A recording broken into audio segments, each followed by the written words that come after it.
On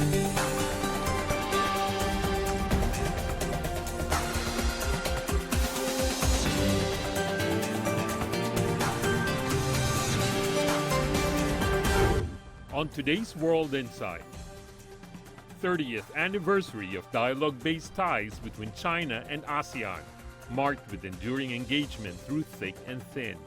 So what's next for relations? Despite of the COVID situation, the trade during this time with China and ASEAN are doing far better than everybody, almost 7%. And faster, higher, stronger, together. The Tokyo 2020 Games off to a roaring pace despite the pandemic, with China making a strong showing.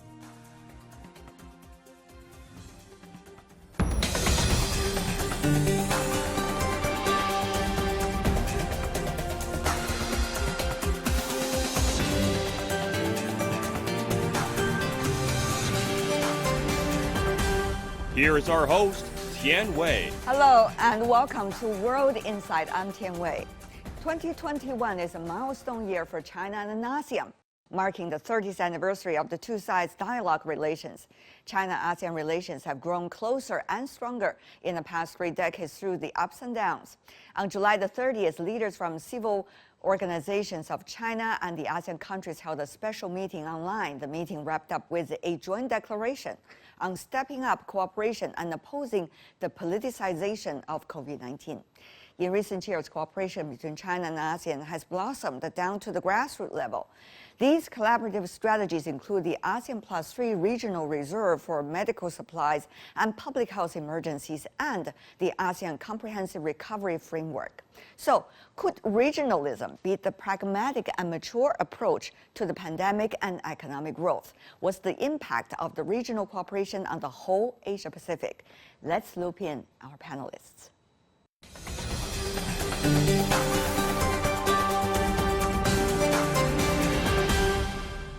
For more discussion, joining us in Bangkok, Shang Bu-Pak-Kong, former advisor to the Thai government. In Tokyo, Lin Tian-Wai, adjunct research fellow at the National University of Singapore. In Beijing, Song Qing-Ren, associate professor from Beijing Foreign Studies University. Gentlemen, what a pleasure to see all of you. This is a very special year for China and ASEAN, 3 decades of exchanges and dialogue. But certainly we have seen a lot of changes going on in the world. Mr. Bu-Pak-Kong, how would you understand China and the United States both are trying to get ever closer to ASEAN? ASEAN is a major trade region in the world. Both China and United States want to be a part of it. But so far, despite of the COVID situation, the trade during this time with China and ASEAN are doing far better than everybody, almost 7%. Right. And therefore, this is the reason why to generate a bigger global recovery, United States and China need ASEAN. Mr. Song, of course, China-ASEAN, largest trading partner toward one another. How do you see China's approach in recent years toward ASEAN, vis-a-vis, let's just say, the United States? Yeah, ASEAN is a very important player in this region and also in the world. And ASEAN is a very important economy, totally. And also ASEAN is playing a leading role in regional economic cooperation and integration. And also ASEAN is very important in maintaining regional stability and peace. So China, in the past 30 or even 40 years, plays important, has paid much attention to strengthen our cooperation with China and ASEAN relations. Mr. Lin, we have seen the U.S. Defense Secretary visiting Singapore and also some of the other ASEAN countries over the past week. How do you see the U.S. approach? It wants to shore up its traditional position within ASEAN, and therefore it reaches out to its traditional partners, strategic partners, as well as new partners. Now, ASEAN, when it was formed, is a loose and inclusive organization. It continues to be so, but it also sees the merits in engaging both China and the US. China certainly is the largest trading partner, and China is going to be even more important with the issue of vaccine diplomacy and the supply of PPE medical equipment. So ASEAN hopes to work with China on this. At the same time, ASEAN sees spaces in working with other stakeholders in the system. It believes that these are common challenges that humanity must tackle as a whole, and therefore it extends its hands of cooperation to all major stakeholders in the world system. And ASEAN recently put out a statement suggesting there should not be politicization of the coronavirus origin tracing. What do you make of that, Mr. Lian? Well, there are countries that are concerned that certain measures for tracing the coronavirus, including, for example, the need for proof of vaccine passports, may be sort of discriminatory to developing economies that have yet to be able to be vaccinated. So in this sense, China plays a very important part because ASEAN's intention was to have all countries start off with their vaccination program in April 2021. And that is on track because China is a major supplier of vaccines.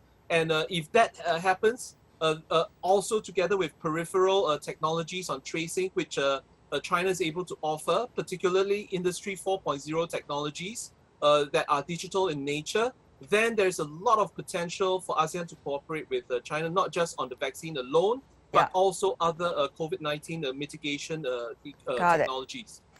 China and ASEAN, after their earlier meeting, put out a statement. I want to ask that question to Mr. Bupakong also, talking about opposing politicization of COVID-19 origin tracing. How do you see that statement once again? I think mostly Southeast Asian are so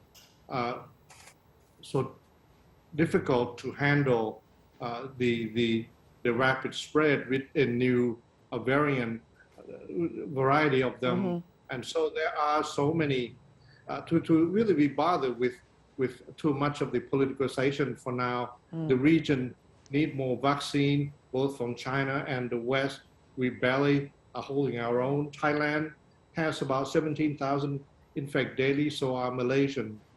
Vietnam, who successfully has done some of their solution, but now up to 8,000 a day. And we have a situation in Myanmar, we have no clue. So a better non-politicized approach to vaccine sharing in this region, whether it's a new mRNA or even previous Sinovac vaccine that has been really effective in slowing many could have been, died from it. So we are facing a dangerous enemy that would last for a long time. A role of China are very, very important for the next generation variants. Mr. Song, of course, your two ASEAN colleagues are arguing, we have better priorities rather than politicizing the COVID-19 issue. How do you see the joint statement from your perspective? Yeah, now the COVID-19 is very serious, not only in Asia, but also in the whole world. So now, currently, the urgent task for the whole world countries is to cooperate more to deal with the COVID-19, not to politicize this issue to damage the international cooperation to deal with this pandemic. So I think now our whole world countries should cooperate more to deal with this pandemic, to provide more vaccine to the whole world countries, to protect the people's health, to boost our economy, to maintain the international cooperation and regional integration. Okay. ASEAN countries have been reluctant, by the way, gentlemen, to, be forced to stand in one team or another. For example, in China's team or in the US team against one another. So how do you see this principle of ASEAN centrality, both in the latest sense and in the earlier sense of ASEAN play a pivotal role in the Asia-Pacific region? Mr. Bupakong. ASEAN was formed with the notion of not interference with one another.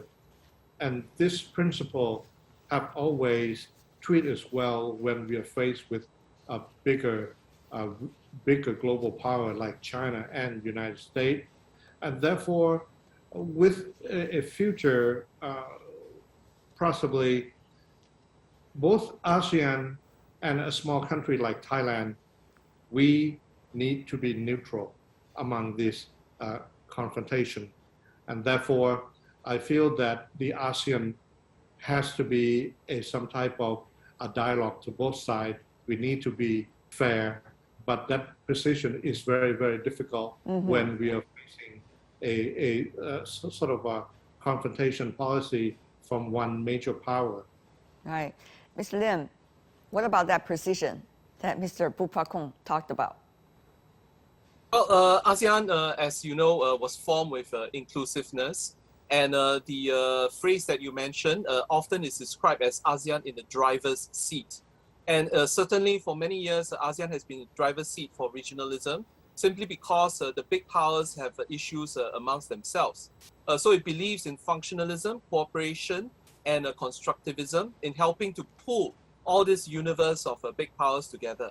In the case of, in the recent case of coronavirus, the technical phrase that's used is vaccine multilateralism.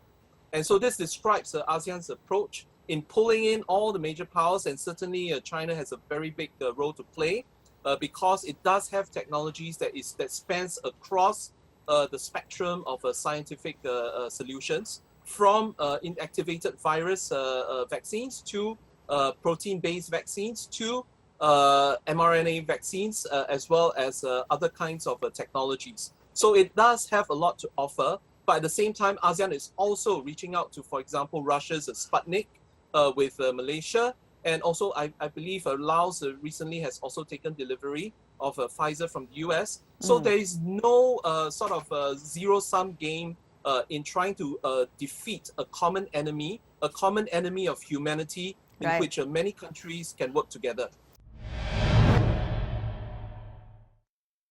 Not only against the pandemic, but also other agendas, for example, Belt and Road Initiative, which China worked with many other partners. Many in ASEAN region have been involved. How do you see the implementation of that so far amid the challenge of a pandemic and the geopolitics, Mr. Song?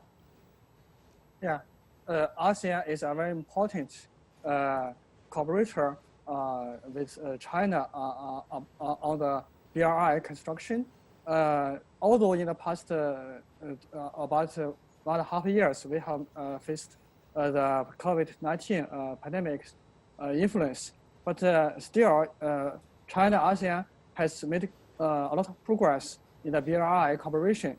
For example, China-Laos railway construction has been nearly finished, and also China and ASEAN, our mutual investment has still grown very fast in the past last year, and also some big programs is still constructing very quickly. And for example, in Indonesia, in Philippines, also in Thailand, our joint programs, corporate programs has been built continuously. And also in the future, I think China and ASEAN will invest to each other more and more, and also our trade volume will become bigger and bigger in the future. I see.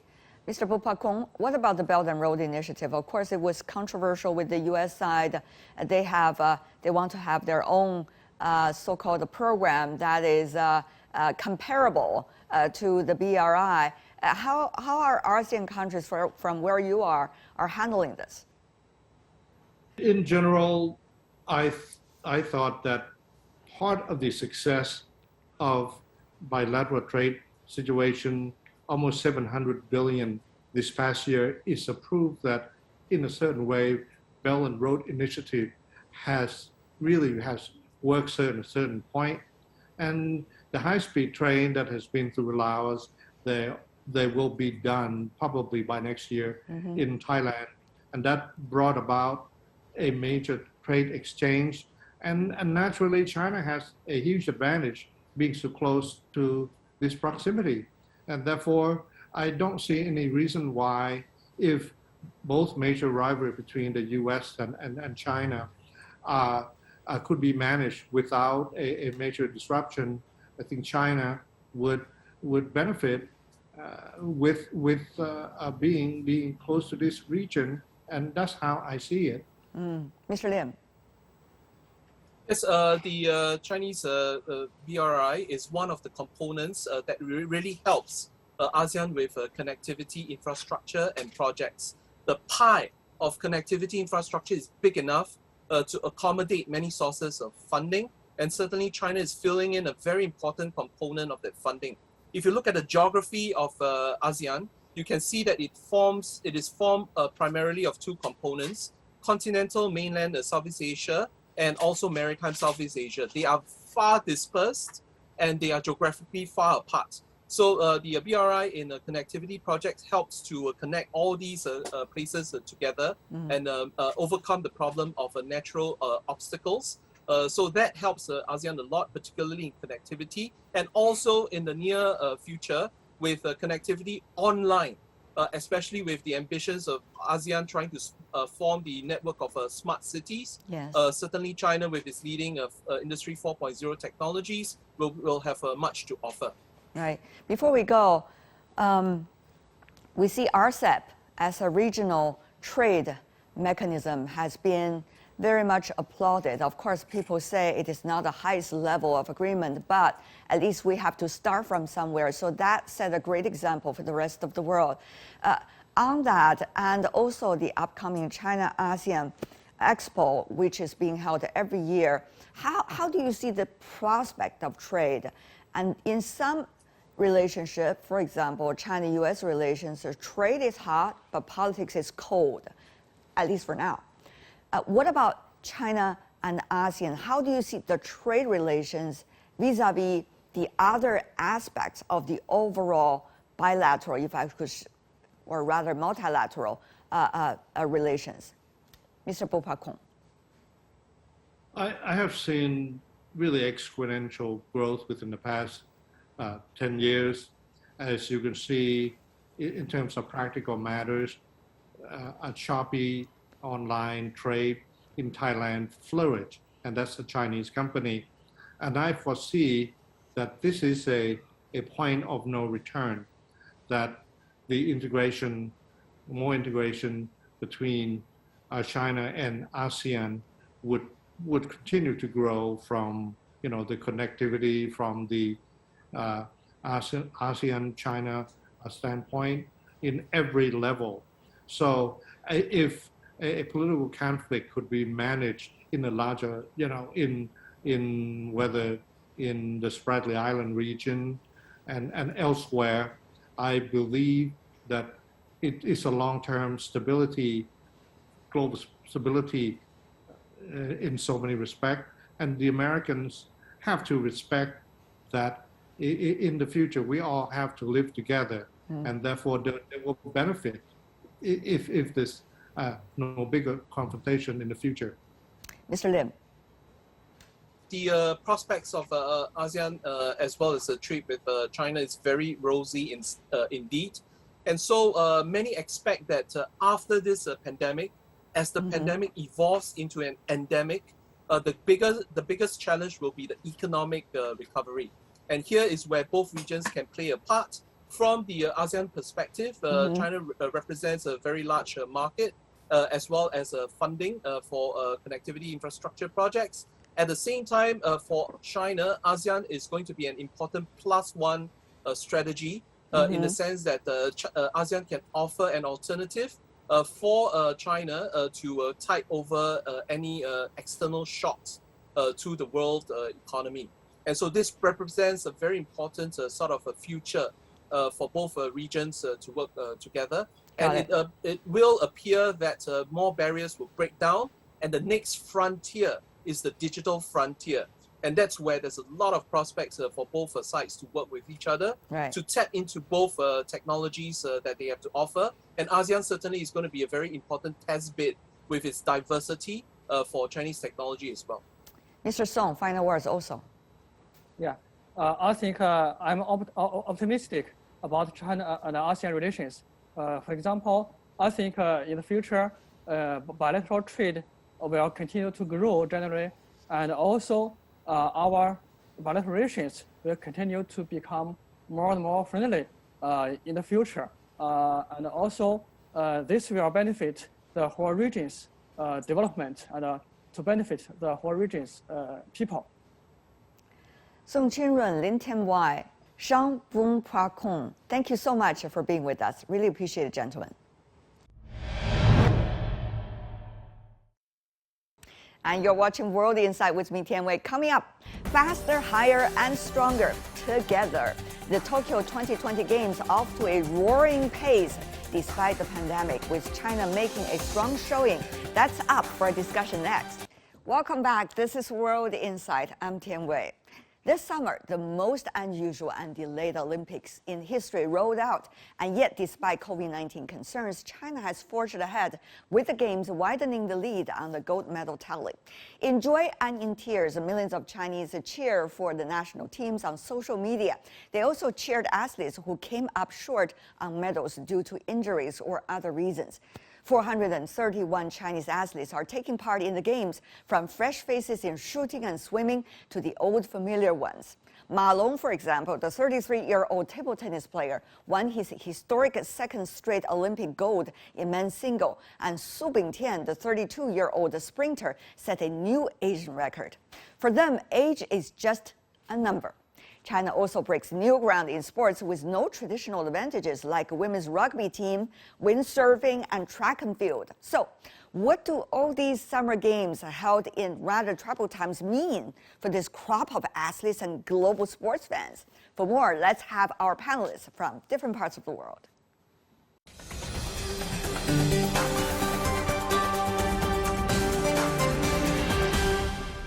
For more discussion, joining us in Washington, D.C., Lisa Nevrati, Director for the Sport Management Program at George Washington University School of Business. In Beijing, Pao Dong, co-founder of EI Asia, that's a cultural business in art and sports. What a pleasure to see both of you. How do you see the Tokyo Olympic Games going so far amid the pandemic? A very special Olympic Games, certainly. Ms. Nevrati. I think they're going as well as they possibly could be.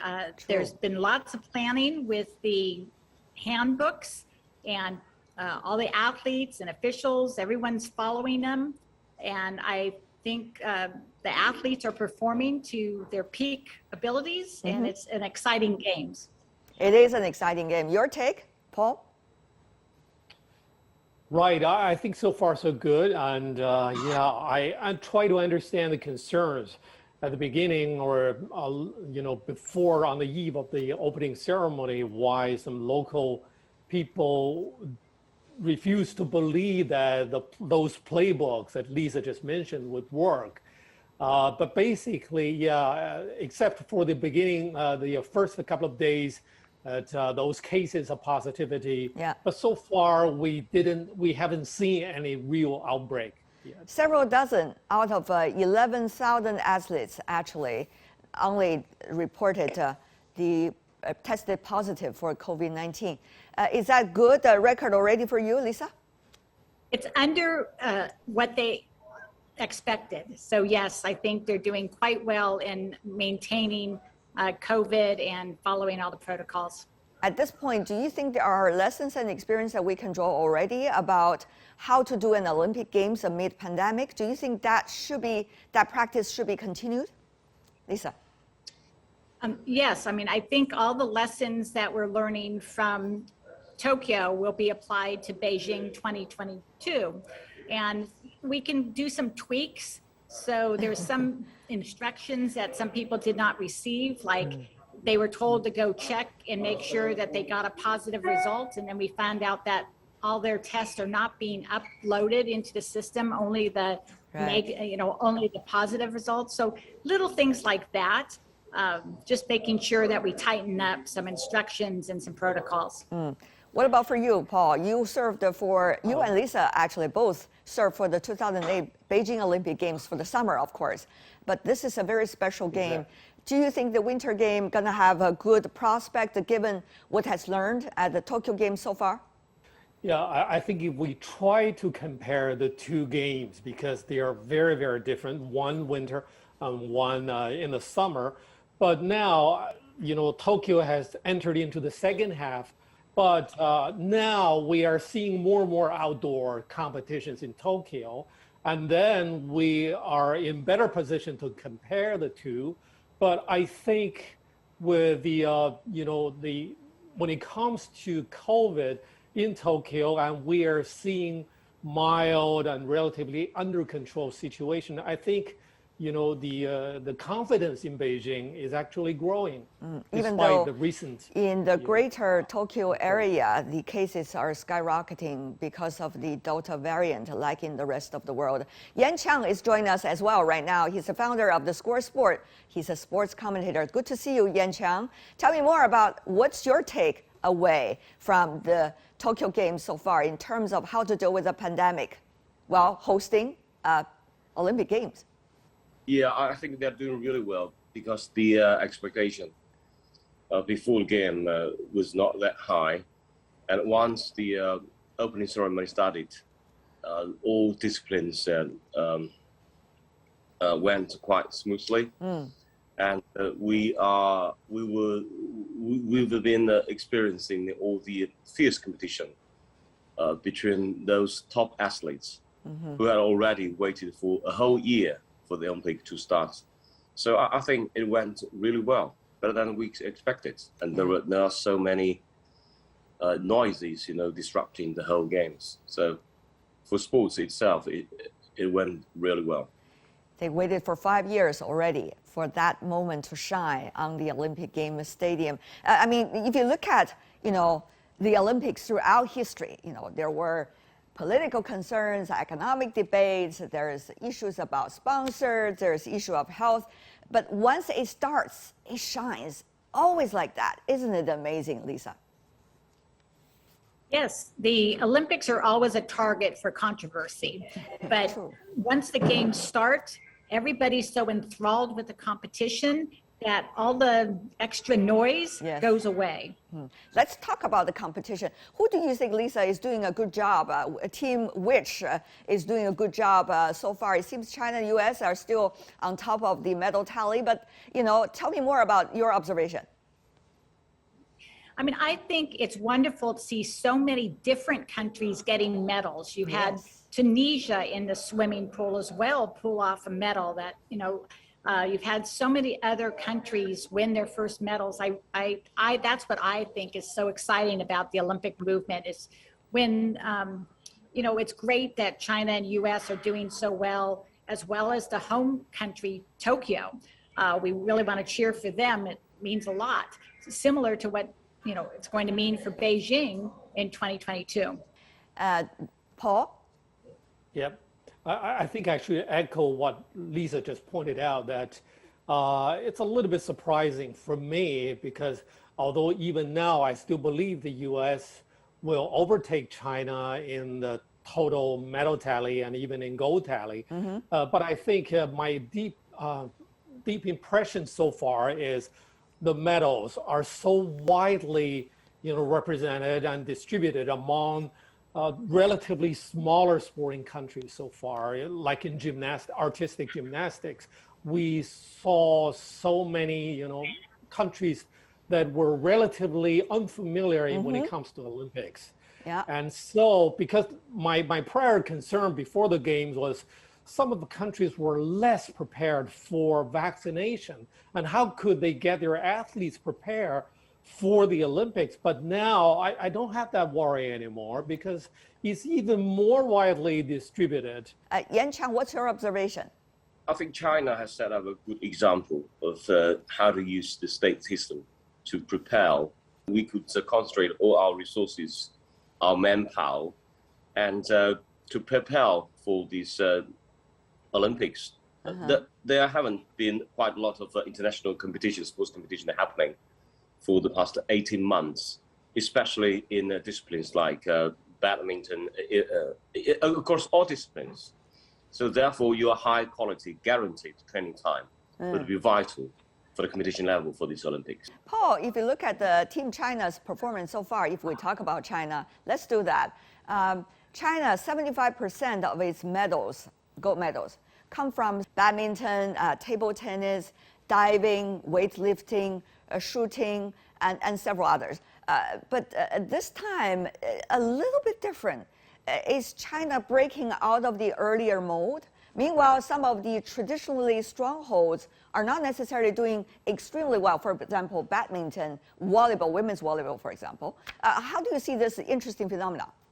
I still believe that 2008 was the milestone when China would enter into a very different stage of sports development, because the entire state system, as well as the demographic population, they look at sports differently. I think for China, once you have already climbed that high in terms of the total number of gold medals, outperforming the US, I think China started in the state sector, started to look at the diversification and try to, pluralize or multiply various different sports, and also by hosting the Winter Games. Yeah. Most of the winter sports are very, very unfamiliar to China, but on the ground, I think the difference is before 2008, the majority of Olympic followers in China, they don't practice Olympic sports. They are pure witnesses. They try to understand the rules only. But after 2008,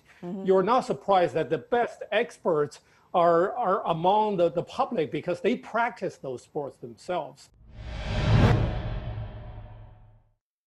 Well, let's take a look at some of the, strongholds that now China has entered so far. For example, the track and field, we see quite some sparkles. Su Bingtian, for example, 100-meter dash, that is quite amazing and very inspiring. Very first from Asia, certainly to be able in the final, he made his personal best record during the semifinal. Paul, your take? Right, that's very exciting, and it shocked not only the world but the China itself. Well, you may argue that Su Bingtian is an individual story, but we also have a lot of reasons to believe that a younger generation of Chinese sprinters and track runners will come up and catch up. But we will see, because the past 20 to 30 years, China used to have some very different champions in track and field, but how to sustain the power or the prowess. Yeah. And that's a challenge, because some, like Liu Xiang in 110-meter, hurdle, we don't expect to see another Liu Xiang within 5 or 10 years. But we may have some sprinters coming up to take over, the baton. Are these sporadic cases, Yan Chang? Yes, As simple because as that? it's just one individual. So we have seen a group of athletes, especially on the track and field discipline, that could be as good as Su Bingtian. And Su Bingtian is already 32 years old. Yeah. And it's the first breakthrough of himself to enter the final of men's 100 meter. So I'm not so sure whether this system, this state, or this whole state system of sports competition could really be competitive on this big discipline, on these fundamental disciplines of the Olympics, like track and field. Interesting. Lisa? I'm sure you know that phenomenon, that everybody in China was so proud of Su Bingtian. I mean, he made a unprecedented appearance for China at the Olympic final for track and field.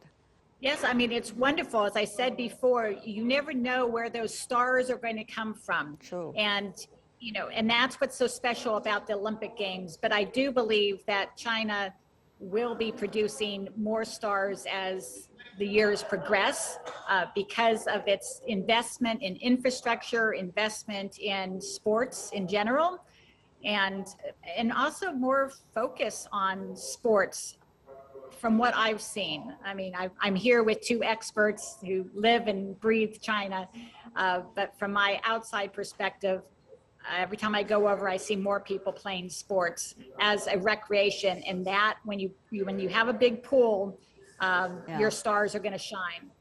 Not only your stars, but also many of those talents from around the world. Paul, we understand the Su Bingtian, for example, is having a coach coming from outside China. We still see many teams in China preparing for the Olympic Games, getting their coaches and also support from outside China with the latest technologies, with the latest training methods, the latest recovery methods.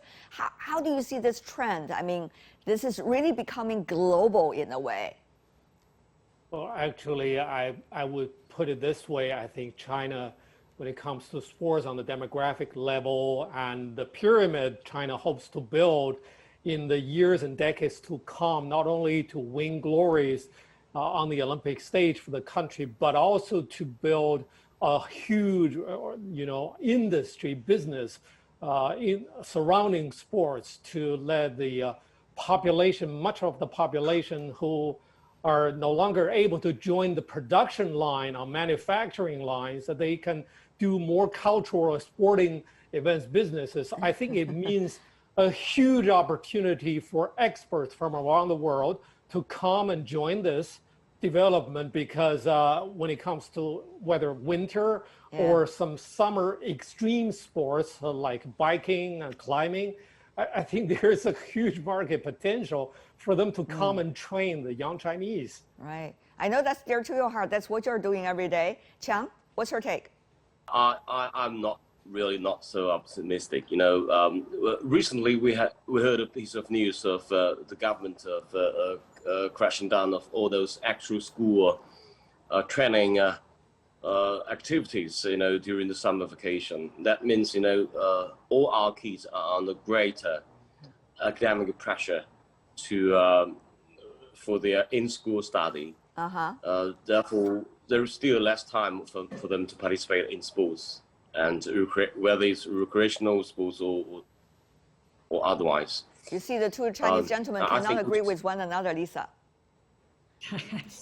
But what I've seen is multiplier of marathons happening in China.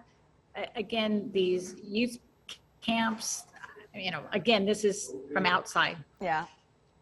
Okay. Now, my final question, but it's a whole set of questions. It's about how attractive will Olympic Games still be? I mean, we talked about it, right? When the Olympic torch is being ignited, everybody now focusing on the great performances of athletes. They are amazing. But think about the debate before the Tokyo Games. Think about the unpredictabilities amid the pandemic. Think about how much the sponsors, Lisa, you've been working on that, will be able to see the rewards and results of their work through Olympic Games. Is it going to be still as attractive as it used to be, Lisa? Really, it's the broadcast money that is most important to keep the Olympic movement alive. Yeah. Because that's where, broadcasters around the world, and that's where the majority of the people are watching the Olympic Games, not live in person. And the host cities are being smart about what they're building and how they're building it in the future. So there's a lot of reasons why there's been criticism. I believe there's improvements. No, it's not a perfect system moving forward, but I do believe there's improvements going forward. In terms of the sponsors this year, and I think in 2022, the sponsors are just holding their time until they get past these two games, Tokyo and Beijing, and then they're moving forward. Chiang, what's your take? We have to pay attention to our younger generations. They're not really watching sports events. They're not really focusing their some time on these Olympics like we did, in our youth time. There was just so many things on social media, on mobile internet to disrupt their attention, to get their focus on sports. It's not such a dominant thing in their lives like before. So you're Therefore, saying Olympic Games, World Cup, NBA, whatever, you name it, all these huge sports events going to be under stress test for years to come. You cannot be competitive against the E-Games. The Olympics is not as popular as welcome as the E-Games. That's the huge challenge I think sports overall have to face. Paul? I think the International Olympic Committee or the entire establishment, if you like, are quite aware of this challenge and also the trend. But they are a little bit slow in reacting to this challenge. They have already adopted the Youth Olympics. They try to attract the younger generation by looking at those relatively new sporting events and try to be flexible enough to allow some new events into the standard Olympics and try to, get rid of some old-fashioned ones. But of course, this change still happens very, very fast, maybe faster than the IOC pace. But, Japan is doing a great job trying to, follow the pace, and they have several champions already doing the extreme sports in summer, and the Winter Games will be very similar to those extreme summer sports. I think, the younger generation of China, I didn't predict it very well before the game started. I thought that the younger generation will be very, very less interested than the older generation in the Olympics. And it's probably true, but to my surprise, China's internet, the social networks, try to make use of sports and the Olympic Games to serve their need for content instead of, they are really interested in those competitions. And this is a phenomenon. And then we will see, because we will wait for new data to come in to prove that the Tokyo Games mark the very climax so far, that it attracts the largest ever online attention and audience. We will see. We'll have to see. Numbers will tell the story. But thank you so far for every one of you's input. Lisa, Narotti, Paul Dong, Yan Qiang, really appreciate it, ladies and gentlemen. Thank you so much. Have fun during the Summer Games. Looking forward to the best performances of athletes in the rest of the Tokyo Games. And that's all we have for today. If you'd like to see more, search World Insight or check out our YouTube channel. Follow us on Twitter and Facebook. I'm Tian Wei. On behalf of the team, thanks for watching. Bye for now.